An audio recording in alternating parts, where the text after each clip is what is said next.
you are 35 years old without marriage, do you still wait for your true love?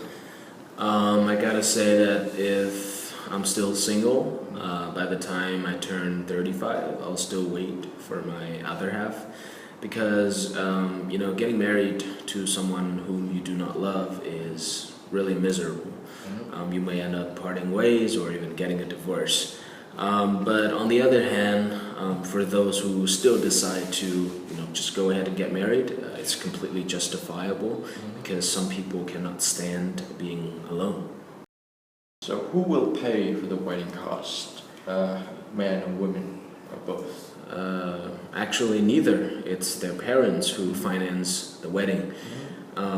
It's kind of the norm in Vietnam because most young couples still trying to make ends meet, so they cannot possibly afford the prohibitive costs of weddings. What do you think is the best age to get married? Well, it kind of depends. Some people, they may think that the optimum age to get married is around their mid-20s because they want to avoid the generation gap between them and their kids. But on the other hand, there are also those who decide to tie the knot when they're a bit older.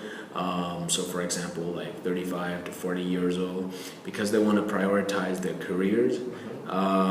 It's quite reasonable, I think, because, it's really hard to earn a living with, if you have parental duties. Do you think Vietnamese wedding wastes a lot of money? Absolutely, I think Vietnamese people love lavish weddings.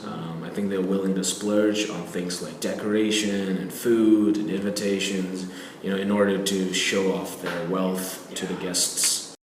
Do you think men should take care of their babies and wash the dishes? Traditional Vietnamese thinking dictates that women are in charge of chores and child rearing. However, nowadays the responsibilities are kind of shared between the two spouses. So, because gender equality is championed in most societies nowadays, we are seeing more men, doing things like cleaning and cooking, and women also, help bring home the bacon. Đôi khi những từ vựng hay nhất không phải là những từ vựng phức tạp, mà nó là dạng không phổ biến của những từ phổ biến. Mình ví dụ nhé. My parents finance this whole wedding.